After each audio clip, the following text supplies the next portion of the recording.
Méta de choc, méta de choc. Méta de choc. Et si on se demandait pourquoi on pense ce qu'on pense ? Shocking 13. Émotion et rationalité. Méta de choc explore la métacognition sous toutes ses coutures. Mais que veut dire ce mot barbare au juste ? La métacognition désigne simplement le fait de réfléchir à nos pensées ou à celles des autres. Métacognition, la cognition de la cognition. D'ailleurs, les humains ne sont pas les seuls sur Terre à jouer avec la pensée. Les singes le font, les dauphins et même les éléphants. Les corbeaux également sont capables de résoudre des problèmes collaboratifs. En réalité, nous faisons tous usage de la métacognition tous les jours, et ce depuis notre plus tendre enfance. Si vous vous demandez ce que pense votre collègue de travail, vous faites de la métacognition. Si vous réalisez que vous êtes tendu et cherchez à savoir pourquoi, vous faites de la métacognition. Si vous essayez d'améliorer vos performances à un examen, vous faites de la métacognition. Si votre voisin est colérique et que vous tentez d'avoir un dialogue apaisé avec lui, vous vous adaptez à son mode de pensée et vous faites de la métacognition. Si vous cherchez à comprendre un croyant, vous faites aussi de la métacognition. Vous observez et analysez des modes de pensée. Mon invité d'aujourd'hui est passionné par ce sujet et en a fait l'objet central de son métier. Albert Moukébert est docteur en neurosciences cognitives, psychologue clinicien et chargé de cours à l'université Paris 8 Saint-Denis. Et attention, il est aussi maître Reiki et voit les auras. Oui. Avec lui, nous allons explorer le monde à la fois merveilleux et obscur de la pensée humaine. Et nous allons prendre le temps, puisque je vous propose ici une série en 3 volets. Chapitre 1. La psychologie et les neurosciences sont-elles fiables ?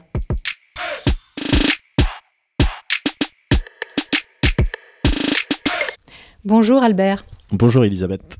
Tu t'intéresses à 2 champs de recherche, la psychologie et les neurosciences. Tu as une démarche rigoureuse, méthodique, fondée sur les résultats scientifiques, mais dans 2 domaines où il y a pas mal de controverses quant à leur fiabilité pour décrire ce qui se passe réellement dans notre cerveau. D'un côté, la psychologie est en pleine crise de réplicabilité, c'est-à-dire que beaucoup d'idées qui circulent sont issues d'études aux résultats aujourd'hui contestés, voire réfutés. Et de l'autre côté, les neurosciences sont un champ de recherche très jeune, en fait, qui est assez séduisant parce que visuel, et puis on a l'impression de pouvoir lire en direct ce qui se passe dans le cerveau, mais ça mène assez couramment à des interprétations abusives.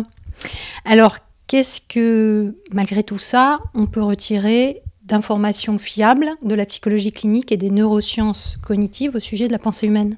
Premièrement, pour moi, c'est très rassurant qu'il y ait des crises dans les domaines sur lesquels je travaille, parce que c'est comme ça qu'on avance. En fait, c'est le propre de la science de réfuter.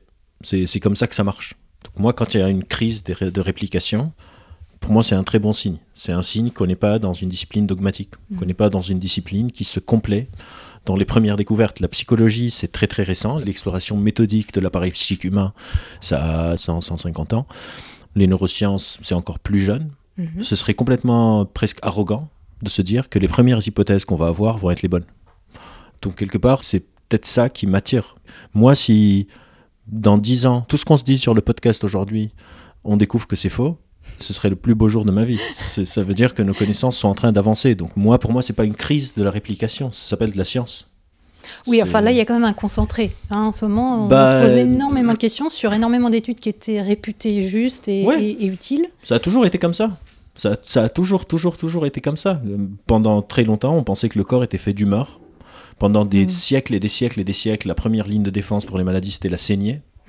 Et c'est vraiment comme ça que c'est supposé fonctionner. C'est-à-dire, si on n'avait pas de crise, ce serait plus inquiétant. Ça veut dire que des personnes ont intuitivement compris le fonctionnement de l'appareil psychique humain du premier coup. Et non. Ce serait insultant pour nous, pour notre espèce, pour l'évolution, pour tout. C'est insultant. Ou alors ce serait transcendant. Oui, mais vu que la transcendance, j'y crois pas trop. Pour moi, c'est rassurant. Après, et ce qui est intéressant, par exemple, si on parle de la crise de la réplication, par exemple, il y a un article qui est sorti, on pourra peut-être le mettre en référence, qui dit que les articles qui décrivent la crise de la réplication sont, eux, des artifices statistiques. C'est-à-dire parce que la Il crise cherche l'erreur, donc Oui, il la trouve. Oui, et aussi la crise de la réplication, elle a été découverte comment? Ils ont pris les 100 articles qui ont le plus d'effets en psychologie et ils ont essayé de les répliquer, qui ont le plus d'effets ou le plus de visibilité. Je ne sais plus c'était quoi leurs critères, mais ils ont choisi 100 articles d'un domaine qui a des milliers et des milliers. Et ils ont dit, ces 100 articles, on n'arrive pas à les répliquer, donc il y a une crise de la réplicabilité. Mais c'est pas vrai. Je veux pas qu'on tombe dans la fausse équivalence. Il y a beaucoup de choses qu'on sait et qui sont solides. Par exemple, la dépolarisation, repolarisation des neurones, les gaines de myéline, les gaines de Schwann, les synapses, les vésicules postsynaptiques. Et ça, c'est pas de la psychologie. Non, ça, c'est des neurosciences fondamentales qui ont permis la neuroscience cognitive. En psychologie, on a compris aussi beaucoup de choses. On a compris que la punition ne marche pas très bien, par exemple. Taper son enfant, c'est pas très bien. C'est pas utile. C'est pas très utile. Coucher avec des enfants, la pédophilie, c'est pas très bien. Non. On oublie d'où on part. Mais tout ça aussi, c'est des approches de la psychologie qui a permis de séparer un peu des pratiques traditionnelles. C'est-à-dire, on part de la psychologie, on part directement sur la psychanalyse et l'inconscient et le ça et le surmoi. Et, oh mon Dieu, mais on a compris plein de choses sur le stress. On a compris grâce à la psychologie évolutionniste. C'est quoi? D'où est-ce que ça vient? Sur les réponses du cortisol, sur le système sympathique, parasympathique. Sur les neurotransmetteurs, par exemple, pendant longtemps, la sérotonine, la dépression, maintenant c'est en train de tomber en désuétude. Et c'est excitant. Moi, quand je vois ça, alors, ça m'excite. Voilà, alors tu t'emballes. Je pense qu'il y a des gens qui vont pas forcément comprendre, mais là, ce que tu viens juste de dire sur la sérotonine, ça concerne les antidépresseurs. Oui. Et donc, on est en train de se rendre compte que les antidépresseurs, tels qu'ils ont été conçus jusqu'à présent, n'ont pas forcément d'effet. Si on revient un peu en avant, donc quand on utilise la méthode scientifique, on fait des hypothèses pour éventuellement, à terme, développer ce qu'on appelle un modèle théorique. Un modèle théorique, c'est comment est-ce que quelque chose est supposé marcher. Et après, on va essayer de tester, on va essayer de réfuter notre modèle théorique. Oui. Si on réussit à le réfuter, c'est qu'il n'est pas bon. Et si on ne réussit pas à le réfuter, on l'accepte jusqu'à preuve du contraire. Ouais. Pendant longtemps, le modèle théorique de la dépression impliquait des systèmes sérotoninergiques. Et donc, on se disait, on va faire des médicaments, comme par exemple les antidépresseurs de la recapture de la sérotonine, qui, quand le corps va déverser la sérotonine dans la fente synaptique, on va créer un médicament qui empêche de les recapturer pour qu'il y ait plus de sérotonine pour aller mieux. Ce qu'on est en train de découvrir, c'est que c'est peut-être pas ça. Je pourrais pas te dire c'est quoi, parce qu'on ne sait pas encore. Mais c'est ça qui est cool. Mais c'est énorme, parce que tous les antidépresseurs quasiment sont basés sur cette théorie-là. Oui. Donc c'est juste quand même incroyable que tout à coup on se rende compte que ça fait des décennies qu'on utilise cette idée-là, que tout le monde a l'impression que ça fonctionne, parce qu'on se dit j'ai pris un antidépresseur, je me sens mieux. Oui, mais l'histoire de l'humanité est jalonnée de tout le monde prend des choses et ça marche. Voilà. Sauf que ça marche, c'est pas assez. Et c'est peut-être difficile pour des personnes à qui on a prescrit des antidépresseurs. Et on n'est pas en train de dire que les antidépresseurs, ça ne marche pas. C'est vraiment en cours d'exploration. On ne sait pas. On ne sait pas. Donc le but, c'est pas de dire... questionner quelque chose qu'on pensait être assez genre non réfuté. Parce que là aussi, la science, par exemple, juste pour expliquer cette notion de réfutabilité, parce que je pense que je vais revenir dessus plein de fois. Quand vous entendez, par exemple, des gens dire des chercheurs ont montré que, ça ne veut rien dire. La science ne démontre rien. Jamais. Alors, explique-nous ça, parce que c'est très important. En gros, si vous entendez aux nouvelles ou si vous lisez des statuts Facebook ou quoi que ce soit, quelqu'un qui dit « des chercheurs ont montré que », vous pouvez faire la transformation dans votre tête à « des chercheurs ont essayé de montrer que quelque chose est faux, n'ont pas réussi, donc on accepte comme vrai jusqu'à preuve du contraire ». Par exemple, E égale MC carré, personne n'a démontré que c'est vrai. Beaucoup de gens ont essayé de démontrer que c'est faux, n'ont pas réussi, donc on l'accepte comme vrai. Et quand quelque chose subit assez d'attaques de réfutabilité et tient, au bout d'un moment, on se dit, on tient un truc de solide et ça passe en mode théorie. La théorie en science, c'est ce qu'on n'a pas réussi à réfuter. Oui, parce qu'il est impossible de prouver que quelque chose est vrai en tout lieu, en tout temps. Par contre, il est possible de trouver qu'une chose ne va pas fonctionner à un moment donné, et donc ça va remettre en question cette théorie. Exactement. Et ça, c'est beaucoup plus facile et c'est très efficace puisque ça nous permet d'essai en erreur, de finalement avoir une ligne qui s'affine avec le temps et qui nous permet d'être plus précis et d'aller vers des solutions ou des choses qui fonctionnent. Et surtout, c'est le propre de la méthode scientifique. La méthode scientifique, quand on fait un design expérimental, on veut rejeter l'hypothèse nulle. C'est-à-dire on est en train d'essayer de réfuter ou de confirmer l'hypothèse nulle. On est en train d'essayer de réfuter notre modèle expérimental. C'est ça la fameuse non-falsifiabilité. Si je suis en train d'essayer d'étudier un sujet que je ne peux pas réfuter, la méthode scientifique ne sert à rien, ça ne marche pas. Un exemple que j'adore, que je donne très souvent, c'est imagine, je te donne l'hypothèse que chaque 10 minutes, le temps s'arrête 1 heure pour tout le monde. Chaque 10 minutes, le temps s'arrête 1 heure pour tout le monde. Est-ce que tu peux prouver que c'est faux ? Il n'y a Il n'y a Non, pas je de peux pas. design expérimental, parce que je te dis comment tu vas tester. Tu dis que le temps s'arrête pour tout le monde, personne ne se rend compte de rien. Oui, et puis il faut déjà déterminer ce que c'est que le bout des 10 minutes. Exactement. Et combien de temps est-ce que ça s'arrête? On ne peut pas le tester, on ne peut pas rejeter l'hypothèse. On ne peut pas imaginer un design expérimental où ce serait faux. Et du coup, je ne peux pas le rejeter. Et je conseille, pour ceux que ça intéresse, de lire par exemple le texte de Carl Sagan, Le dragon dans mon garage, où il faut l'hypothèse qu'il a un dragon dans son garage et il montre comment il peut, à travers des rajouts de circonstances, montrer qu'on ne pourra jamais falsifier cette hypothèse. Son dragon est d'un coup transparent, puis sa flamme est à température ambiante, et il ne fait pas de bruit, etc. etc. C'est un texte très très joli qui illustre cette idée. Et donc, si on revient aux neurosciences et à la psychologie, c'est normal pour une discipline récente qu'il y ait beaucoup de choses. Il y a beaucoup de notions qu'on va réfuter. Pour donner une dernière image pour expliquer comment ça marche, c'est comme si vous êtes en train de faire un dessin des espaces négatifs.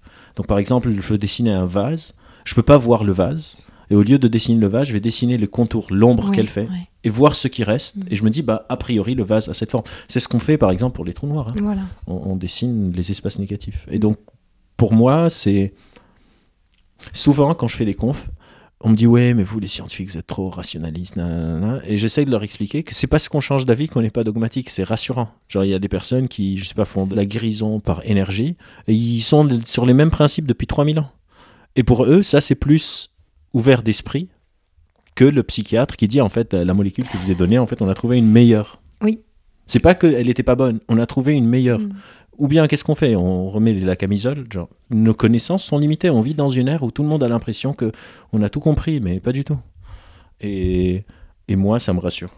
Il y a beaucoup de gens que ça inquiète. Moi, ça me rassure. Oui, l'incertitude, c'est compliqué. Surtout quand on a l'impression d'avoir une certitude et puis que du jour au lendemain, on nous dit « Bah non, en fait, finalement, c'est pas vrai. Ça marche pas comme on pensait que ça marche. » C'est compliqué à gérer, mais c'est aussi très excitant parce que ça attise la curiosité. Oui, et c'est rassurant parce que ça veut dire, encore une fois, qu'on ne se repose pas sur les premières hypothèses. Notre cerveau est une sorte d'organe rien ne vient plus facilement que des hypothèses.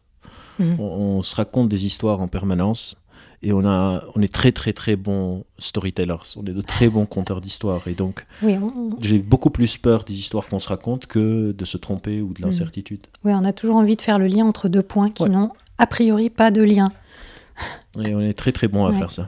Mais alors, quand même, pour creuser un peu sur la psychologie, ça pose question, parce que par exemple, quand on regarde le DSM, qui est la Bible, on va dire, des psychiatres et même des psychologues, c'est-à-dire c'est un livre de référence qui répertorie, depuis des années maintenant, toutes les maladies psychiques, avec leurs symptômes. Et quand on t'écoute, et qu'on se dit donc, si la plupart des modèles théoriques de la psychologie sont faux, si les neurosciences, c'est une science naissante et que finalement, on n'est pas sûr non plus du tout de ce qu'on voit quand on regarde une imagerie cérébrale, est-ce que le DSM, qui est pourtant la référence des psychiatres, est-ce que ça sert à quelque chose? Oui. Encore une fois, je ne veux pas tomber dans la fausse équivalence ou dans... Je ne dis pas que la psychologie est fausse ou que les neurosciences sont faux. C'est la meilleure connaissance qu'on a aujourd'hui. L'important, c'est de tout le temps la challenger et de l'affiner. Par exemple, entre le DSM-2 et le DSM-5. Donc, qui sont différentes versions. C'est différentes versions. Donc, ce qui est bien avec le DSM, c'est qu'il est tout le temps remis à jour. C'est des chercheurs partout dans le monde qui vont contribuer au DSM sur le chapitre dont ils sont experts. Donc, par exemple, moi, j'ai fait ma thèse sur la phobie sociale. Mon directeur de thèse était sur le comité de contribution du DSM-5 pour la phobie sociale. C'est-à-dire, ils vont aller chercher les personnes qui bossent sur ces sujets et dire, aujourd'hui, nos connaissances, ce qu'on a pu réfuter, ce qu'on n'a pas pu réfuter, le consensus actuel, sont là. Et donc, on va traiter les patients, parce qu'au final, la psychologie, c'est très différent des autres choses, c'est parce qu'on a des patients à notre charge. On va les soigner avec les meilleures connaissances qu'on a aujourd'hui. Est-ce que c'est des connaissances optimales? Non. Et on peut quantifier, par exemple, un trouble anxieux simple. Aujourd'hui, on sait le soigner relativement bien. Entre 6 à 9 mois, 6 à 10 mois, ça va relativement bien. Un trouble paranoïaque, on a beaucoup plus de mal, parce que nos modèles théoriques ne sont pas encore assez bons. Mais il ne faut pas tomber dans la facilité de dire les modèles théoriques sont faux, donc rien n'est vrai. Non. Pour moi, le vrai et le faux, ça ne veut rien dire. Il faut demander combien. Par exemple, si je demande à 3 personnes d'écrire le mot ciel, une personne l'écrit S-Y-E-L, une personne l'écrit X-V-G-T, et une personne l'écrit C-Y-E-L. Les 3 l'ont écrit faux, mais certains l'ont écrit plus faux que d'autres. Celui qui a écrit C-Y-E-L a moins faux que celui qui a écrit S-Y-E-L, qui a moins faux que celui qui a écrit X-G-P-T. C'est un peu la même chose qu'on est en train de faire en psychologie. Il y a des modèles théoriques qui sont des fois en compétition, des fois pas. En tout cas, ils sont en compétition avec le monde naturel, avec la réfutabilité. Et certaines tiennent mieux que d'autres. Pour les troubles anxieux, nos modèles théoriques sont relativement bons. Pour la médecine générale, par exemple, les fractures des os, le modèle théorique est hyper solide. Pour d'autres choses, comme par exemple pour l'IRM ou pour le libre arbitre, le modèle théorique est quasiment inexistant. Donc, il n'est pas inexistant, mais on est encore très loin, en tout cas, d'avoir un truc aussi solide qui résiste à la réfutabilité. Et donc, moi, ce qui m'anime un peu dans ce que je fais, c'est un peu essayer de réenchanter l'incertitude et d'expliquer que oui, peut-être que vous avez une maladie psychologique, on ne sait pas très bien vous soigner, mais on fait du mieux qu'on peut. On fait du mieux qu'on peut. Parce qu'il y a 150 ans, Pinel, 200 ans, on les enfermait, les personnes qui entendaient des voix, ou bien on les mettait au bûcher pendant une période. Et le but, c'est de continuer cette marche inexorable vers une meilleure compréhension des lois du monde naturel, en acceptant qu'on va se tromper et en étant tout le temps vigilant de nos propres idées, parce que c'est très facile de se dire « j'ai compris ». Einstein, tout le monde cite Einstein. Einstein, il refusait la physique quantique parce que c'était en compétition avec l'histoire que lui se racontait. Jusqu'à ce qu'il l'accepte. Jusqu'à ce qu'il l'accepte quelques années avant sa mort. Mais Einstein s'est trompé énormément de fois. Einstein, juste avant la bombe atomique, il y a une citation, on peut la trouver, où Einstein disait « c'est au moins des siècles avant qu'on puisse maîtriser l'atome ». 3 ans plus tard, bim, Hiroshima, Nagasaki. Quoi. Bon, un mythe s'effondre. Einstein n'avait pas raison sur tout. Non, et tant mieux. Einstein, son premier article dans sa Annus Mirabilis, son année miraculeuse, c'était modèle heuristique du fonctionnement de la lumière. Il savait qu'il était approximatif. Heuristique, ça veut dire on fait un peu au pif, à peu près. Approximativement. Ouais. En fait, j'ai l'impression que si on doit résumer, on peut dire qu'on aime bien les raisonnements binaires finalement. On aimerait bien que ce soit tout ou rien, que la science ait raison. Point barre. Oui. Et c'est plus facile comme ça. Oui, c'est plus facile et on oblige la science à endosser aussi ce rôle de diseuse de vérité. Alors que, encore une fois, la science est une destructrice de mensonges. La science n'apporte pas de vrai. Elle détruit le faux. Et... c'est un raisonnement en creux, toujours. Oui, toujours. Et c'est ça le risque du scientisme. C'est de croire que la science peut apporter des réponses. Oui, la science a raison. Oui, non. La science décide qui a tort. Décide qui est tard, d'accord. Mais elle a pas raison. C'est un non-sens de dire que la seule science qui a raison, c'est parce qu'elle triche, c'est les maths. Ouais, et il y a tout un débat sur si les maths... carrément de la triche. Il y a tout un débat sur si les maths, c'est des sciences ou pas.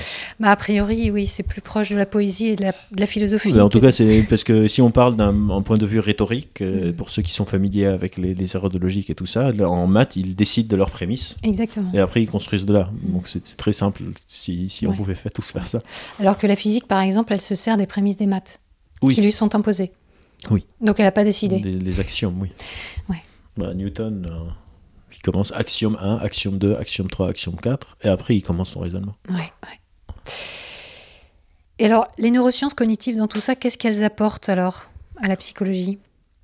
Alors moi, pourquoi j'ai fait des neurosciences ? Parce que moi j'ai commencé mon cursus de psycho, et j'ai toujours été fasciné par la philosophie de la science, par les modèles théoriques, par ces questionnements de comment est-ce qu'on acquiert de la connaissance, l'épistémologie, etc. Et pour moi, c'était vraiment un truc très bête. Les modèles théoriques de la psychologie ne me satisfaisaient pas. Je trouvais que aussi bien les modèles théoriques de la psychanalyse, que de la psychologie systémique, que de la psychologie humaniste, le potentiel humain, tous ces différents modèles théoriques. Je m'intéresse beaucoup aux modèles théoriques. Je trouve qu'on ne me donne pas assez d'importance. Donc les prémices. Les prémices. Et du coup, j'ai rencontré un neuroscientifique, que j'étais encore au Liban à la fac. C'était le premier peut-être neuroscientifique qui mit les pieds au Liban. Il était allemand. Qui m'explique c'est quoi les neurosciences. Et les neurosciences cognitives en tout cas, c'est les bases neurales de la psychologie. Je me suis dit, ce serait intéressant pour moi d'essayer de comparer les modèles théoriques de la psychologie avec les modèles théoriques des neurosciences cognitives et trouver qu'est-ce qui serait cohérent entre les deux. Parce qu'on a besoin aujourd'hui de modèles théoriques qui soient aussi bien cohérents avec le fonctionnement, les bases biologiques de la psychologie, donc le cerveau, qu'avec... Parce qu'on ne peut pas faire l'impasse sur l'expérience subjective de vie.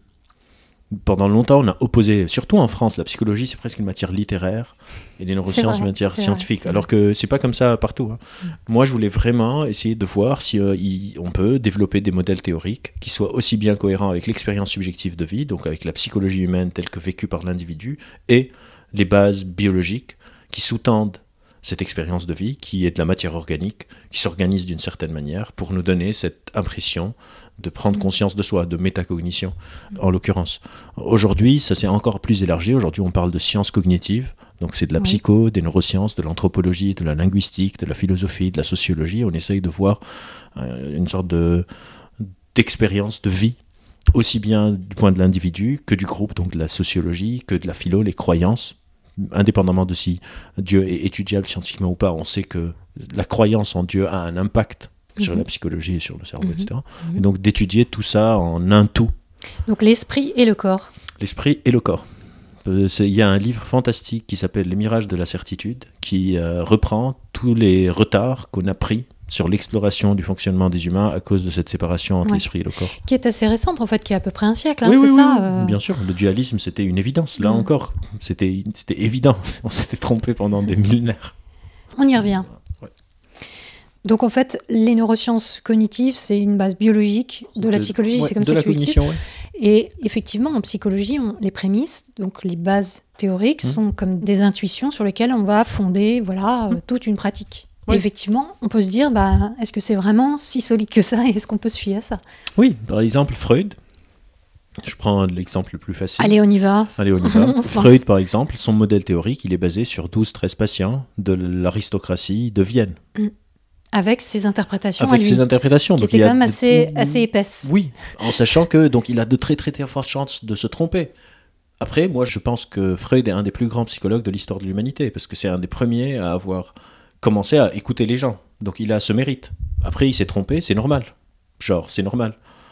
C'est complètement absurde un peu, sans juger personne, de croire qu'une personne, à Vienne, va créer un modèle théorique, fonctionnel et réel, à partir de 11 patients, tout seul dans son coin. Oui, mais c'est ça en fait. Il a eu le mérite d'ouvrir la porte. Mais après, on a besoin de remettre en cause. Avant lui, il n'y avait personne qui avait écouté les patients. Il y a James Wood et Pinel un peu, mais c'est le premier qui a vraiment popularisé, on va dire, écoutez, il y a des personnes qui ont fait ça, mais c'est comme si on dit, peut-être qu'il y a quelqu'un qui a fait un avion avant les frères Wright, mais c'est vraiment les frères Wright qui ont lancé l'aviation. Donc, le problème de Freud, c'est qu'il était vraiment de mauvaise foi. C'est-à-dire qu'il savait très bien que ce qu'il faisait ne fonctionnait pas. On voit dans ses échanges épistolaires qu'il le dit. Il le dit, je suis déprimé, ça ne marche pas, etc. Mais en parallèle, il proclame qu'il a des résultats extraordinaires dans le milieu académique. Il dit que il a réussi à guérir des gens, etc. Donc là, il y a quand même un gros problème malgré tout. Oui, alors que... Je veux dire, même si on peut comprendre qu'il était limité parce qu'il était un des précurseurs, il y a quand même un énorme problème. Et on lui a mis une énorme pression de résoudre. Mais aussi Freud, moi, pourquoi j'aime bien Freud, alors que je trouve que la psychanalyse n'est juste non falsifiable, et donc c'est une philosophie, parce que c'est pas falsifiable. C'est une philosophie à laquelle beaucoup de gens peuvent adhérer, comme des personnes peuvent adhérer au stoïcisme, à l'épicurianisme, etc. Pour moi, c'est vraiment un courant philosophique. Avec le problème que c'est souvent vu comme une thérapie. Oui, c'est ça. C'est ça le problème, parce que le stoïcisme, on ne le voit pas comme une thérapie. Il y a des gens qui font de la thérapie existentielle, basée sur la philosophie existentialiste. C'est pas un souci, tant qu'on sait qu'on est en train de faire une thérapie basée sur une philosophie. Mais Freud, par exemple, au début, et c'est pour ça que pour moi, Freud est un peu un personnage atypique. Au début, lui, il était parti pour être le précurseur des neurosciences. Freud, à la base, il est médecin. Il voulait comprendre les bases biologiques de la psychologie. Mais je pense qu'en cours de route, il s'est un peu perdu. Ce qui est aussi normal, tout le monde se perd en cours de route. Il y a le prix Nobel de je ne sais plus quel prix Nobel récemment qui est soudainement devenu climato-sceptique. J'ai oublié son nom. Comme Luc Montagnier aussi. L'appel à l'autorité n'est pas très bon. Mais encore une fois, taper sur Freud ne sert à rien. Et le mec faisait avec les moyens du bord et il s'est trompé. Et c'est normal. C'est normal. On est en train de se tromper. Aujourd'hui, on est en train de se tromper. Et c'est important de le reconnaître. Mais il y a des scientifiques qui sont plus sincères ou plus rigoureux que d'autres, on va dire. Mais aussi, c'est très bizarre pour moi de défendre Freud, mais ça va faire plaisir à mes potes psychanalystes. Aussi, mais là, il faut tu savoir... fais un peu de mal quand même. Oui, mais je pense que c'est bien. À mon audience, je crois. Donc fais attention quand même. C'est important. J'essaye de ne pas ménager. Donc quand je suis avec toi, je vais défendre Freud. Et quand je suis avec mes potes psychologues, je vais attaquer Freud. Mais aussi, Freud, il faut se rappeler, il est venu avant Karl Popper. Avant la standardisation de la méthode scientifique, avant les principes de réfutabilité, avant tout ça, il n'y avait pas tout ça. On n'avait pas de méthode d'investigation. Le pauvre, j'irai pas jusque-là, il aurait pu faire un peu moins de cocaïne et être un peu moins de mauvaise foi, mais il a quand même eu le mérite de démarrer un peu tout ça. Bon, C'est bon, on a assez On a parlé de Freud. J'ai assez, Ça ira fait violence à tout le monde. Ok. On peut continuer. Allez, on enchaîne. C'est la première fois de ma vie que je défends Freud. Merci beaucoup. Mais aussi, les neurosciences cognitives, pour revenir à ta question, c'est pas juste l'étude biologique de la psychologie. C'est l'étude des bases biologiques de toute notre interaction avec le monde extérieur. Donc c'est aussi étudier comment est-ce qu'on perçoit le monde, comment est-ce qu'on l'entend, comment est-ce qu'on reconstruit. Parce que par exemple, nos yeux, on ne voit pas avec les yeux. Non. Ni avec le cœur, comme disait Saint-Exupéry, mais avec le cerveau. C'est-à-dire les photons de lumière vont taper ma rétine, qui a des capteurs photosensitifs qui vont transformer ça en signal électrique. Ce signal électrique a besoin d'être reconstruit dans mon cerveau, dans le cortex occipital et dans les aires associées visuelles. Et après, j'ai l'image de toi qui apparaît dans ma tête. Et donc les neurosciences, c'est aussi étudier... Qui est décrypté, en fait, qui est interprété. Oui, tout est interprété. C'est ça, la fameuse « la carte n'est pas le territoire ». C'est qu'on n'a jamais accès au monde réel. On a accès juste à des représentations mentales. C'est aussi ça, ceci n'est pas une pipe, etc. etc. Et du coup, les neurosciences cognitives aussi étudient ça. Comment est-ce qu'on reconstruit le monde? Comment est-ce qu'on ressent des choses, les émotions? Quelles sont les interactions entre les émotions et la prise de décision, entre la métacognition, le cortex préfrontal? C'est toute l'interface entre le monde extérieur et ma vie psychique intérieure. Oui. En fait, on ne se rend pas compte, mais on est enfermé dans une boîte crânienne. Ah oui, on est... Et après, on va effectivement se dire que il y a des choses autour de nous, qu'on a senti quelque chose, qu'on a mal, etc. Mais tout est en fait enfermé dans de la matière grise et de la matière blanche. Bah pour moi, ça, c'est le truc le plus fascinant. Je travaille beaucoup sur le raisonnement critique, comment est-ce qu'on forme des opinions. Et souvent, quand je fais des confs, je commence en posant une question au public qui les déconcerte un peu, alors que c'est très, très intuitif. C'est pourquoi est-ce qu'on a différentes opinions? On est supposé partager un monde physique commun. Oui. Pourquoi est-ce qu'on n'a pas tous les mêmes avis? Le monde physique est supposé être commun pour tout le monde. En fait, pourquoi est-ce que le résultat ne l'est pas? C'est parce que chacun de nous interprète, parce qu'on a des ressources attentionnelles très limitées, parce que notre perception est très limitée, parce qu'on doit gérer un monde qui a souvent été très hostile, etc., etc. On ne traite pas tous toute l'information parce qu'on ne peut pas. Chacun de nous traite une partie de l'information qui lui parle le plus. Voilà, il n'y a pas d'objectivité en plus. Non, il n'y a pas d'objectivité. Et du coup, c'est comme ça qu'on se retrouve avec des gens qui pensent que, je ne sais pas, deux hommes qui se marient, c'est la cause des ouragans aux États-Unis. Ah oui? Et d'autres... je ne savais pas ça, que c'était la cause des ouragans. Il y a plein de pasteurs et de policiers américains qui pensent que c'est les gays qui font qu'il y ait une saison d'ouragans chaque année. C'est scandaleux. C'est scandaleux, il faut les arrêter. Bien sûr, évidemment. Ou d'autres qui pensent que chacun fasse ce qu'il veut. Et moi, ça me fascine, cette variabilité de comment aborder la réalité à partir d'un substrat qui est commun et qui est supposé être stable, le monde physique. Et c'est étudier tout ça. Pour moi, c'est vraiment... c'est ça la richesse un peu de notre espèce. À partir d'un stimuli commun, on peut chacun se retrouver quelque part différent. Mais alors, est-ce que tu adhères à l'idée que, par exemple, nos opinions, ce que nous pensons, n'est fondé que sur notre passé, sur nos expériences passées, sur notre culture, sur tout ce qu'on a vécu, ce qu'on a emmagasiné? Alors, il y a une formule que j'aime beaucoup. La réalité, c'est ce qui reste quand on n'y croit plus. Donc, une grande partie est basée sur ça, mais il y a des choses qui sont indépendantes de nous. Si je marche dans la rue et une voiture me rentre dedans, je vais mourir, que je sois de culture oui, mais là, je parle des pensées, je ne parle pas des expériences. Est-ce que nos pensées ne sont que le fruit de notre passé? Je pense qu'il y a certaines pensées qui sont communes, qui sont comme des pensées, encore une fois, très objectives sur le monde réel, genre la table, et là, c'est une pensée. C'est-à-dire le monde physique est aussi des pensées, parce qu'on a accès à rien. Donc si je dis, je tiens ma bague dans ma main... Ouais. Ta bague est une pensée. C'est une représentation, en tout cas. C'est mon sens, parce qu'on pense qu'on a 5 sens, mais on en a plus, sans être mystique, mais on a donc les 5 sens communs, mais aussi on a la nocioception, le sentiment de la douleur, le sentiment de la chaleur, de la proprioception, etc. Donc ça, c'est les sens du toucher, donc les sens haptiques, qui me disent qu'il y a une bague dans ma main. Et ça, je pense que c'est pas dépendant de la culture. Je pense que ça, c'est des sens... Parce qu'il y a des chercheurs... Donc c'est la part biologique. C'est un peu la part physique, physiologique, on va dire. Mais sinon, oui, je pense qu'une grande partie, c'est des interactions, les fameuses interactions entre les gènes et l'environnement. On ne sait pas qu'est-ce qui part de quoi, mais oui. Il y a un livre que j'ai ici, d'ailleurs, de Jonathan Haidt, qui parle d'un état qu'il appelle la confusion morale. Donc il va donner un exemple. Il dit Jim est un mec qui a un chien. Il sort son chien se balader et en promenant son chien, une voiture rentre dedans et tue le chien. Du coup, Jim, voyant son chien mort, il décide de l'emmener chez lui et de le cuisiner pour dîner. Et de bouffer son chien. Bah oui. Et il demande aux participants de cette expérience, Haidt, il leur dit, qu'est-ce que vous pensez de tout ça? Et les gens sont en mode, non, c'est inacceptable, comment il mange son chien, c'est quoi cette... Il leur dit, pourquoi? Et quand il leur dit pourquoi, il remarque que dans certains scénarios, il fait des scénarios d'inceste. Genre, le mec, il est vraiment taré pour inventer ce genre de scénario, mais j'adore ce qu'il fait. Sauf son dernier livre qui est pas très bien, mais ça, c'est autre chose. Il décrit un état qu'il appelle de stupéfaction morale, où les gens refusent quelque chose, mais ils ne savent pas vraiment pourquoi. Ils n'ont pas vraiment de... Ils savent pas. Et donc, il y a l'inceste, il y a tuer, il y a manger son animal domestique, le cannibalisme, tout ça. Et lui, il étudie les bases biologiques de la moralité. Est-ce qu'il y a des choses qui sont codées en nous, qui nous font rejeter certaines choses, ou est-ce que c'est des trucs acquis? Effectivement, je pense qu'une grande partie, c'est des constructions mentales. Non codées. Tout acquis devient culturel. codé. Oui, mais tout devient codé. Moi, je ne suis pas très fan de cette séparation binaire. Encore une fois, tu disais tout à l'heure, on est très attiré par les systèmes binaires. Pour ceux que la littérature scientifique intéresse, je vous conseille le superbe article qui s'appelle The Mythical Number 2, le numéro 2 mythique, qui parle des systèmes rapides, des systèmes lents de Kahneman, et qui montre combien ces fonctionnements binaires, cette attirance, cette appétence pour les systèmes binaires, nous éloignent de modèles théoriques qui soient plus complexes. Oui, forcément. Et tout ça.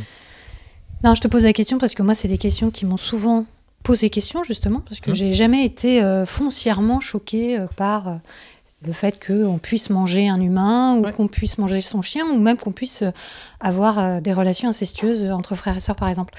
Alors, au risque de choquer l'audience, parce que, effectivement, je me suis souvent posé la question, mais c'est quoi le problème ?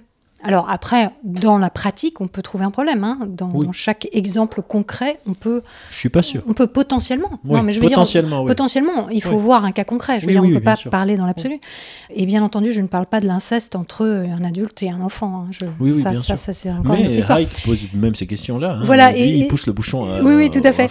Et du coup, c'est pour ça que je te pose la question, parce que c'est assez intéressant de voir comment, en tant qu'humain, finalement, on est spontanément choqué.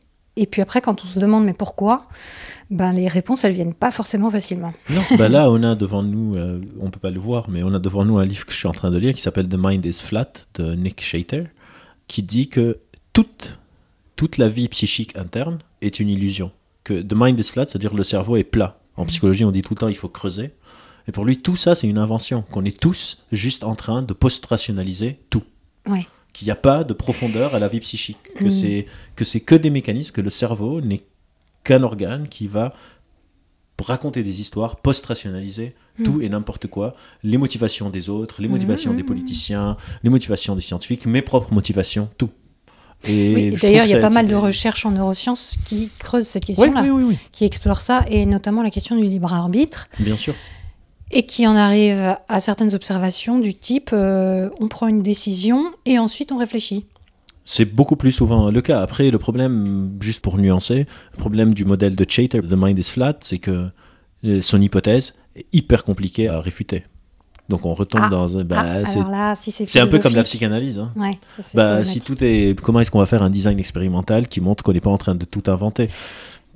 Oui, c'est irréfutable. On est en train d'inventer le design expérimental aussi, c'est très simple. Donc, c'est très attrayant comme hypothèse, mais en tout cas, jusqu'à aujourd'hui, on n'a pas beaucoup de modèles théoriques. Parce que aussi, beaucoup de personnes mélangent les résultats d'une expérience avec un modèle théorique. C'est-à-dire, les expériences dont tu parlais, on peut voir que des personnes prennent une décision avant d'avoir conscience de cette décision, ou bien les patients, par exemple, qui sont split brain de Gazzaniga.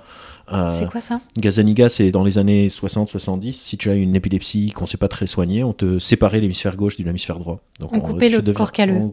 On coupait le corps calleux, ça s'appelle une callosotomie. Et du coup, le langage est souvent latéralisé à gauche, donc on peut, à travers les yeux, parler juste avec un hémisphère. Et pour faire court, les personnes confabulent. On appelle ça de la confabulation. Ils inventent une raison pour justifier des choix qu'ils font. Ouais. Donc on peut trouver des exemples, des expériences isolées de confabulation, de post-rationalisation, etc. Mais ça ne veut pas dire qu'on a un modèle théorique que c'est forcément le cas et que c'est comme ça que ça marche tout le temps. On oublie trop aujourd'hui les modèles théoriques. Le côté théoriques. Binaire, on veut que ce soit... si c'est comme ça... Et moi, ce qui m'attriste peut-être le plus, c'est qu'aujourd'hui, on travaille moins qu'avant sur les modèles théoriques et plus sur les résultats des expériences. Donc j'ai fait un article, j'ai P moins de 0,05 et bim, j'ai un résultat. Comment est-ce que tu inscris ce résultat dans un modèle théorique ? Le plus important dans la science, c'est les modèles théoriques. Si on n'a pas de modèle théorique, on est juste en train de tirer dans le noir. Après, on a besoin d'expérience pour développer un modèle théorique. Mais... Quelquefois, ça peut aider. Oui, tout le temps, c'est comme ça que ça marche. Mais il faut juste qu'on s'assure qu'on ne délaisse pas un modèle théorique. Donc, la dissonance cognitive s'intègre où, les biais cognitifs rentrent où, l'impuissance acquise rentre où, la post-rationalisation rentre où, et comment est-ce qu'on va faire un lien pour créer une sorte de cohérence entre tout ça, et pas juste dire « Ah, lui, il fait un biais de confirmation ». Ça, c'est pas très intéressant. Alors, tous ces termes que tu emploies et qui sont obscurs pour à peu près tout le monde se retrouvent expliqués de manière extrêmement simple et fluide dans ton livre « Votre cerveau vous joue des tours » que j'ai lu. Donc, on ne va pas pouvoir tout expliquer pendant cette émission qui pourtant est faite de plusieurs volets, mais je vous encourage fortement à aller lire ce livre qui est court, qui fait 150 pages, même peut-être moins, je ne sais pas. Un peu plus peut-être, mais ça se lit comme si c'est moins. Voilà, et qui aborde énormément de sujets de manière même ludique, on va dire, et tout à fait intéressante. Merci. Finalement, si on résume, avant de passer à la suite, le cerveau réarrange la réalité pour limiter les incohérences. En gros, on va toujours trouver une bonne raison à ce qui se passe, globalement, pour éviter de se trouver dans des situations d'inconfort. Alors, si je faisais partie des modèles théoriques de la psychologie évolutionniste, je dirais qu'il fait tout ça pour survivre aussi. Mais le problème aussi de la psychologie évolutionniste, le modèle théorique, c'est qu'il n'est pas très falsifiable. Et oui, c'est de la conjecture quand même. Je sais, oui, je sais. On est dans des hypothèses. Il y a des faisceaux de preuves, on va dire, qui sous-tendent pas mal. Il y a des corrélations. Oui, il y a des corrélations et quelques faisceaux. Et du coup, la raison principale de nos hypothèses aujourd'hui, si on prend la psychologie évolutionniste, c'est que pendant longtemps, on a vécu dans un milieu assez hostile. On n'a pas le temps, ni les capacités biologiques, attentionnelles et perceptives de tout traiter. Il faut qu'on se rende l'action, il faut qu'on survive. Et du coup, autant inventer. C'est Lewis Carroll, Alice au Pays des Merveilles, dit « Mais si le monde n'a pas un sens, qu'est-ce qui nous empêche de lui en donner un ?» C'est un peu ça. Imagine qu'on est dans la forêt, il y a potentiellement des prédateurs. On ne peut pas faire attention à tous les arbres, à tous les feuillages. L'exemple que je donne souvent, c'est où est Charlie ? On ouvre la page, on ne peut pas trouver Charlie instantanément. Si on avait des ressources attentionnelles illimitées, on peut trouver instantanément. Il y a maintenant des intelligences artificielles qui font ça. Il y a un labo qui a créé une machine qui trouve Charlie instantanément. Ah, c'est utile ça. C'est utile, oui, j'ai la vidéo si tu veux, je te la montre tout à l'heure. Nous, on ne peut pas faire ça. Et donc, quand on est dans le milieu naturel, où on a vécu pendant 200, 300 000 ans, on a besoin de faire des raccourcis. C'est de là que viennent les heuristiques. Et pour qu'on puisse collaborer, on a besoin de se raconter des histoires parce que l'homme est un animal social. Un humain, c'est pas fort. On n'a pas de camouflage. Il survit pas tout seul. On n'a pas d'armure. On n'a pas pas d'armure. De crocs. De carapace. On n'a pas d'ailes. On n'est pas très rapide. Notre survie, c'est notre collaboration. Et pour collaborer, comme dit Harari dans Sapiens, on a besoin de se raconter des récits imaginaires et de se fédérer autour d'un truc. La France, ça n'existe pas. L'euro, ça n'existe pas. La famille, ça n'existe pas. Les potes, ça n'existe pas. Tout ça, c'est des constructions pour qu'on puisse collaborer. Et selon la psychologie évolutionniste, pour pouvoir survivre, et pour survivre, il vaut mieux ne pas avoir beaucoup d'incohérences. Sinon, on serait en tension et on serait en train de chercher à réduire les cohérences. On s'en fout de l'incohérence. Le but, c'est de survivre. On va au plus simple et au plus efficace. Un peu. Alors maintenant, on va aborder un thème que tu développes énormément dans ton livre, ce sont les biais cognitifs. Oui. Tu en passes en revue pas mal, et tu expliques comment le cerveau réorganise la réalité pour convaincre la raison, donc. Oui, si on revient à l'exemple que j'étais en train de donner, de l'évolution et de la nature, on n'a pas le temps de tout traiter. On a besoin d'aller vite.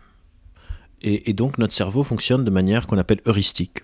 Les heuristiques, c'est quoi ? C'est juste une manière approximative de résoudre un problème qui fonctionne relativement bien. Ça paraît compliqué, je vais donner un exemple très simple. Quand vous cuisinez, vous utilisez les heuristiques. Moi, si j'ai fait des pâtes à la sauce tomate, je ne vais pas mesurer le nombre de grammes de spaghettis que je mets, les grammes exacts de tomates, les grammes exacts de sel, etc. Je fais ça à la louche et ça marche relativement bien. Je peux faire mes pâtes à la sauce tomate 10 fois par semaine et je vais probablement 10 fois avoir un goût assez similaire. C'est un fonctionnement heuristique. En pâtisserie, ça ne marche pas. La pâtisserie, ça doit être très très exact. Parce qu'une fois, j'ai dit ça et les pâtissiers m'ont sauté à la gorge. Donc, la pâtisserie, c'est pas cette vérité. Oui, la pâtisserie, il faut être exact. Sinon, ça ne marche pas et votre gâteau ne fonctionne pas. Notre cerveau fonctionne plus comme les pâtes que comme la pâtisserie. D'accord. On n'a pas le temps de tout mesurer. Si je veux marcher, parce que c'est pas juste la cognition qui fonctionne de manière heuristique, c'est tout le corps. Par exemple, si je veux, maintenant on est en train de boire du thé, si je veux prendre ce verre dans ma main, mon cerveau ne fait pas des calculs d'angle d'attaque, de force, de combien il doit tirer sur le verre pour le porter, etc. J'ai déjà porté des objets plein de fois, et donc je réussis à le faire, mais des fois, je me loupe.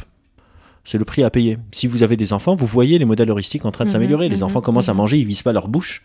Et avec le temps, ils commencent à pouvoir viser leur bouche. Et à l'âge adulte, on y arrive, mais des fois, ça plante aussi. Et on se loupe et on fait tomber de la sauce sur notre chemise.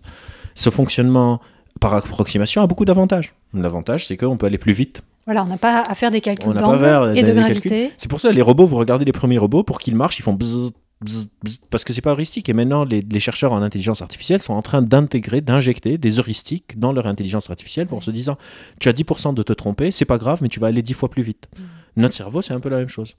Pour éviter de prendre énormément de temps, pour savoir par où courir, où aller trouver de la bouffe, etc., il fonctionne par approximation. C'est hyper utile. On ne pourrait pas fonctionner sans. C'est très, très bien. C'est genre vraiment notre salut. Oui. Sauf que des fois, ça se trompe. Quand ça se trompe, on appelle ça des biais cognitifs. C'est des heuristiques qui, pour beaucoup de cas, étaient très adaptatifs dans certaines situations. Et aujourd'hui, des fois, ne le sont pas. Et donc, on appelle ça un biais cognitif, une erreur un peu de la pensée. De jugement. Mais les biais, c'est très important. Genre, c'est complètement absurde de vouloir ne pas avoir de biais, par exemple. C'est Oui. un non-sens Oui. total. Ça, c'est super de le dire parce que c'est vrai qu'on voit énormément de vidéos aujourd'hui sur YouTube, par exemple, qui parlent des biais cognitifs et disent c'est vraiment une erreur grossière, il ne faut pas suivre cette voie-là. En réalité, c'est parce qu'on utilise en permanence les heuristiques qu'on va avoir des biais cognitifs et on n'y peut rien. Et même quelquefois, ces biais nous permettent de survivre. Ah oui, c'est-à-dire qu'une erreur de perception n'est pas très grave. Par contre, si on ne l'avait pas utilisée, peut-être qu'on serait mort. C'est un prix infiniment petit à payer, les biais par rapport à ce qu'on a. C'est-à-dire, l'exemple que je donne souvent, c'est on est en forêt, on entend un bruit dans les feuillages. Ce bruit dans les feuillages, on ne sait pas c'est quoi. Ça peut être le vent et ça peut être un prédateur. Il vaut mieux se dire 1000 fois que c'est un prédateur et courir et se tromper 1000 fois que de se dire une fois ce n'est rien et qu'il y a un prédateur, parce que c'est mort. Et donc, ça a un avantage évolutionniste. La discrimination, le racisme et tout ça, ça a aussi des bases évolutionnistes. Par exemple, je marche dans la forêt, je trouve un champignon rouge, je le mange, j'ai mal au ventre. Ça a une vertu évolutionniste de me dire, dorénavant, j'évite tous les champignons rouges. Et je le dis aux autres. Et je le dis aux autres. Quelque part, la catégorisation sur laquelle est basé le racisme, ça vient de là. C'est juste qu'aujourd'hui, c'est plus du tout adapté. Parce que c'est absurde déjà de comparer les champignons aux humains, mais aussi de me dire que les personnes à peau bleue, parce que j'ai eu une mauvaise expérience avec une seule, toutes les personnes à peau bleue, parce que ça nie leur individualité. Et donc, effectivement, les conséquences des biais dans un environnement social peuvent être graves. Mais c'est pas les biais qui sont graves. Les biais, c'est pas un comportement, c'est un moyen d'arriver à un comportement. Et c'est un peu ça ce que j'essaye d'explorer. Je voulais pas faire un livre sur les biais, je voulais faire un livre sur pourquoi. Pourquoi est-ce qu'on a besoin de ces biais ? On a besoin de ces biais. Quand je stresse, je suis anxieux, c'est normal que je sois plus irritable parce que je pense que je suis sous attaque. Et c'est pas important de me calmer si je pense que je vais mourir. Si je suis en impuissance acquise, si je suis déprimé, c'est normal que je me focalise sur ce qui va pas bien. Parce que je suis déprimé. Je vais pas me focaliser sur ce qui rend la vie belle, parce que sinon je serais pas déprimé. Et donc, comprendre pourquoi, quelle situation me pousse à avoir un biais et lequel, pour moi, est beaucoup plus intéressant que juste d'apprendre des biais. Donc si par exemple je sens une tension en moi, je me dis je suis stressé, je me dis je suis stressé, donc j'ai plus de chances de faire des biais de sélection ou des biais de catastrophisation. Si je suis dans l'illusion de connaissance, je vais mettre de côté tout ce qui va contre mon opinion. Il faut que je me dise parce que je suis en illusion de connaissance, j'ai ces biais de sélection. Mais le biais n'est pas une fin, le biais est un moyen et il est un accident de parcours, quelque part. Et c'est pas ce qui est important, vraiment, c'est juste un moyen d'arriver quelque part. Un biais est utilisé pour réduire une dissonance cognitive, un biais est utilisé pour maintenir une illusion de connaissance, pour justifier une impuissance acquise, pour justifier une rationalisation, mais c'est pas une fin en soi, c'est juste un moyen. C'est comme si c'est une voiture pour aller du point A au point B. Mais ce qui est intéressant, c'est de savoir où est-ce que je pars et pourquoi est-ce que mon cerveau, à ce moment-là, ces heuristiques ne sont pas en train de bien fonctionner. Donc là, on arrive effectivement aux questions que moi, j'adore me poser, c'est pourquoi je pense que je pense et pourquoi j'utilise c'est ma question préférée. Ma manière de penser. Ces biais cognitifs, ce qui est vraiment super intéressant aussi, c'est que c'est quelque chose de très récent, qu'on a découvert vraiment et qu'on a nommé dans les années 70. Oui, Kahneman et Tversky. Alors, moi, j'aimerais bien que tu nous parles de 2 ou 3 biais, je te laisse les choisir, qui te paraissent importants à prendre en compte dans notre vie de tous les jours pour bien comprendre la manière dont on pense. Moi, ce que j'aime beaucoup dans ton livre, c'est que, déjà, quand je l'ai ouvert, je ne m'attendais pas du tout à tomber sur des biais cognitifs. C'est pas la manière dont tu présentes le livre en disant « je vais vous parler des biais cognitifs ». C'est juste un outil pour expliquer la manière dont on pense. Donc, j'aimerais bien que tu en choisisses 2 ou 3 à nous expliquer. Et évidemment, ce qui est très sympathique pour moi, en tout cas, quand je lis ce livre, c'est que tu mets les pieds dans le plat. Donc, tu vas parler de l'inceste, on l'a dit tout à l'heure, tu vas parler des OGM, tu vas parler de la vaccination, tu vas même parler des dangers de la loi de l'attraction. Donc ça, je m'y attendais pas. Oui. Et je vois que tu as quelques connaissances sur le sujet. Oui. Alors, dis-nous, quels seraient, d'après toi, les 2-3 biais vraiment importants Alors à pour moi, connaître? le biais peut-être le plus important, entre guillemets, c'est peut-être le grand-père de tous les biais, c'est de là que découlent tous les biais pour moi, ça s'appelle le biais fondamental d'attribution. Donc le biais fondamental d'attribution, c'est mal attribuer les motivations des autres. On juge les autres sur ce qu'on voit d'eux, donc leur action, mais on se juge nous-mêmes sur nos intentions, parce que j'ai accès à ma vie interpsychique, donc j'ai accès à ma rationalisation, à tout ça. Donc, en gros, il y a une queue, quelqu'un coupe la queue, je me dis quel salaud pour qui il se prend. Il y a une queue, je coupe la queue, je me dis c'est pas grave, je suis en retard, je le fais jamais. Il y a un mot qui s'appelle Sonder en anglais, qui décrit le fait que toutes les personnes que tu croises dans la rue ont une vie interne psychique aussi riche que la tienne. Le biais fondamental d'attribution, c'est un peu oublier que cet agent, cet humain que je vois, a aussi sa vie psychique interne, qui est aussi riche que la mienne, et probablement il a des motivations aussi valables que les miennes de faire ce qu'il est en train de faire. Voilà, il a de très bonnes raisons personnelles qu'il juge bonnes. On a tous de très bonnes raisons. C'est ça le drame. C'est ça le drame. C'est que tout le monde a sa raison. Oui, ça me paraît fondamental aussi parce que, bon, on pourrait dire c'est avoir une sorte d'empathie que de prendre en compte ça, c'est-à-dire de considérer que l'autre a ses raisons. Voilà. Et que ces raisons, il les juge bonnes, et que avant de le condamner, en quelque sorte, ou de dire qu'il est con, ou de dire qu'il est sans foi ni loi, c'est intéressant de se pencher sur ce qui le motive, ce qu'il pense être juste. Et en gardant en tête que comprendre, c'est pas justifier. C'est-à-dire, moi, par exemple, un des premiers patients que j'ai vu, c'était une personne pédophile. Avant de rentrer dans l'entretien, je me suis dit, je rentre, je vais lui exploser la gueule. Quand je suis rentré, j'ai discuté avec lui, à la fin, j'avais de l'empathie pour cette personne. Je me sentais mal pour elle. Parce que aussi, on n'a pas choisi qui on est. Mais ça, c'est un autre sujet, je ne sais pas si on l'abordera après. Mais on peut l'aborder maintenant. Une grande partie de qui je suis, je ne l'ai jamais choisi. Personne ne se dit, quand je serai grand, je vais être jaloux. Ou quand je serai grand, je vais être un salaud. Ou quand je serai grand, je vais être avare. Ou quand je serai grand, je vais être empathique. On ne le choisit pas. On ne choisit pas ses potes, on ne choisit pas ses goûts musicaux, on ne choisit pas ses goûts vestimentaires. Mais après, on se sent propriétaire de tout ça. Et on le défend. Et on pense qu'on a raison. Oui, on les défend. Je défends mon trait de caractère, je défends mes goûts musicaux, mes goûts vestimentaires, alors que j'ai rien choisi de tout ça. Je suis pas du tout, moi, je me sens pas du tout dépositaire de qui je suis. Une grande partie de qui je suis, limite, je la rejette. Ça ne m'intéresse pas. Toi, personnellement. Oui, moi, personnellement, oui, je parle pour moi. Et je n'appelle absolument pas tout le monde à faire ça. Ça sert pas à grand-chose. C'est juste que moi, j'arrive pas à me sentir propriétaire d'une grande partie d'ailleurs aussi qui j'étais. J'ai grandi au Liban, en guerre, ma mère est hyper anxieuse, j'étais hyper anxieux, etc., etc. Et à un moment, je me suis dit, j'ai pas envie. J'ai juste pas envie, quoi. Et c'est pas facile à faire, c'est pas genre je me suis dit, j'ai pas envie et soudainement j'étais plus anxieux, mais comprendre n'est pas justifié. Essayer d'avoir cette empathie. Moi, quand je parle des biais, souvent sur YouTube, etc., c'est comment détecter les biais chez les autres. Moi, ce qui m'intéresse, c'est tout le temps de retourner vers soi. Et voilà. Vers soi. Donc, on parlait tout à l'heure de la vaccination et tout ça. La dernière fois, je faisais une interview et une personne m'a demandé qu'est-ce que tu fais si tu es face à un climato-sceptique. Je dis la première chose, c'est que je me mets en état d'accepter que lui, il me change mon opinion. Pour moi, en tout cas, c'est 1000 fois plus intéressant d'essayer de trouver mes propres biais que de m'amuser. Franchement, tu fais un cours de 6 mois ou d'1 an et tu apprends à détecter les biais chez les autres. Les biais et les erreurs de logique. Tu fais un travail de 15 ans. Ça peut être mécanique. Oui, tu fais un travail de 15 ans, peut-être ça t'avance pas du tout pour détecter les biais chez toi-même. Et, voilà. Et du coup, pour moi, on est dans une ère de scepticisme envers l'autre, envers les médias, envers les fake news, envers les anti-vax, envers machin, et de confiance en soi. Et ça, c'est pas bon. Genre, c'est pas bon. Eh bien, écoute, c'est exactement la raison pour laquelle j'ai créé Méta de choc. C'est exactement pour ça. C'est-à-dire, c'est bien beau de s'intéresser au scepticisme et de connaître les biais cognitifs, mais à quoi ça sert si c'est juste pour pointer du doigt l'autre et ne pas se connaître soi ? Et connaître les biais cognitifs, c'est génial. Oui. Si ça nous apprend des choses sur nous-mêmes. Bien sûr. Si ça nous fait du coup nous comprendre et donc moins souffrir dans une certaine mesure. C'est-à-dire qu'on peut comprendre certains mécanismes de pensée qui nous sont propres et qui quelquefois nous font souffrir, nous font prendre de mauvaises décisions ou nous ont fait prendre de mauvaises décisions. Qu'est-ce que ça nous apprend et comment on peut rectifier le tir justement. Comment est-ce que je peux devenir un peu plus propriétaire de qui je suis en train de devenir ? Voilà.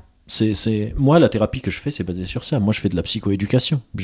Mes patients, je leur explique, comme des cours à la fac, comment ça marche. Et après, on voit comment est-ce que ça se personnalise pour leur vie interne psychique riche, complexe, leur vécu.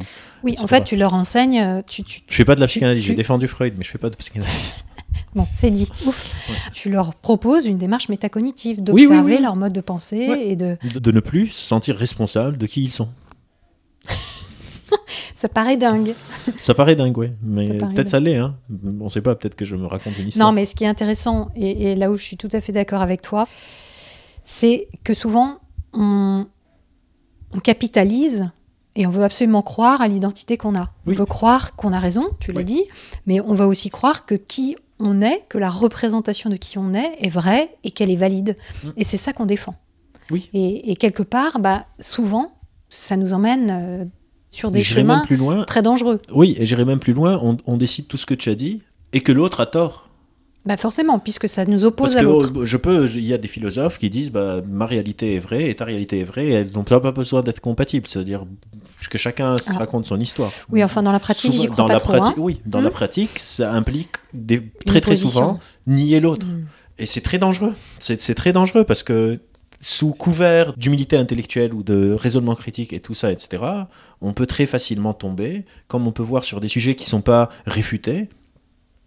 Et je vois souvent des personnes qui se revendiquent raisonneurs critiques ou zététiciens, etc., qui vont affirmer des choses, je ne sais pas, sur les OGM.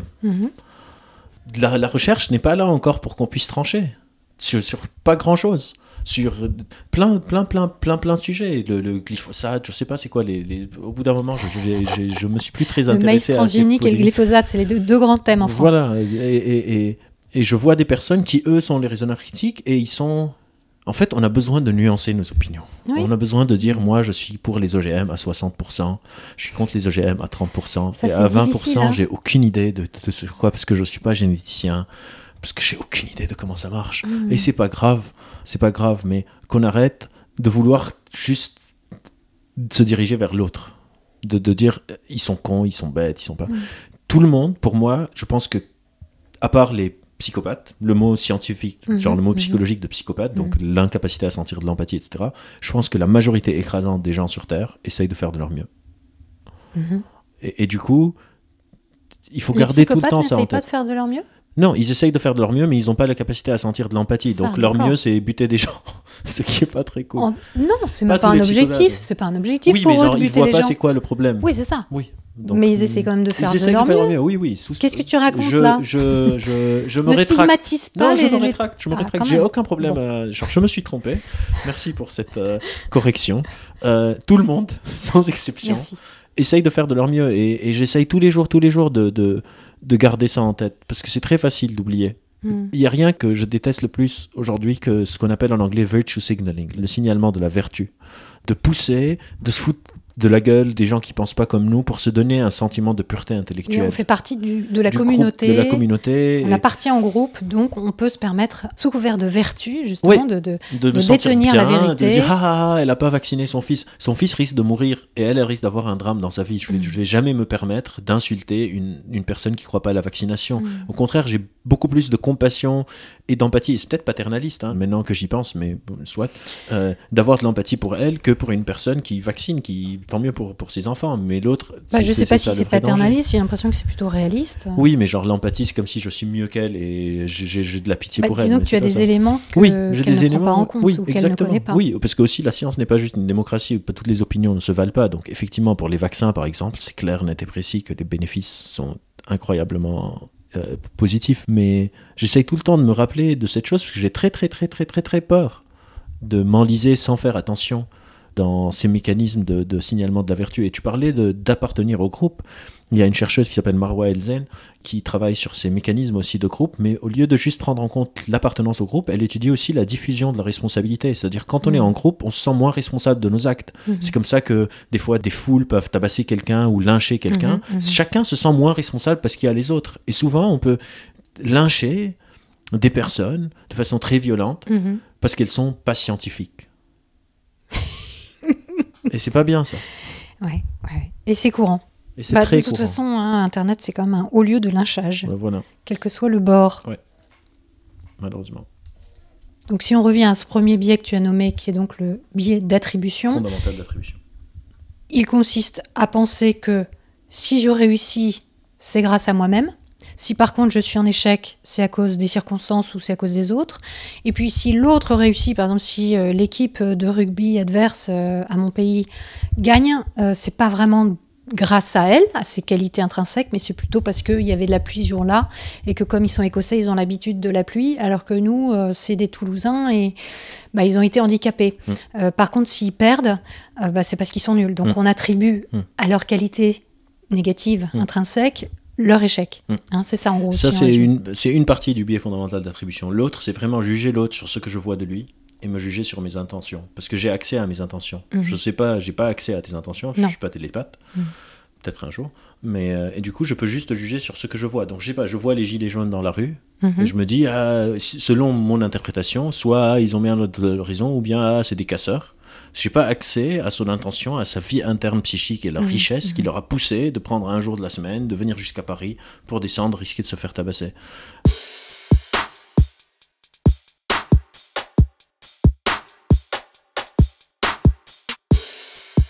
Vous aimez Méta de Choc et vous ne voulez rien rater de la suite de cette série. Abonnez-vous à la chaîne. Comme d'habitude, vous retrouverez de nombreuses références en lien avec mon invité et ce qui a été dit dans ce chapitre sur le site metadechoc.fr. Vous avez des questions et vous voulez partager vos réflexions, rendez-vous sur les réseaux Facebook, Twitter, Instagram, YouTube ou la plateforme libre skepticon.fr. Échanger avec vous, c'est aussi pour ça que j'ai créé Méta de Choc. Je tiens à remercier chaleureusement ceux et celles qui ont fait un don mensuel ou ponctuel sur tipeee.com. Votre soutien est important pour la survie de cette initiative humble et superbe. On se retrouve vendredi prochain à 18h pour un chapitre 2 dans lequel un certain nombre de personnes seront rhabillées pour l'hiver. D'ici là, prenez le temps d'observer la manière dont vous pensez et de la questionner. Vous n'imaginez pas ce que vous pensez.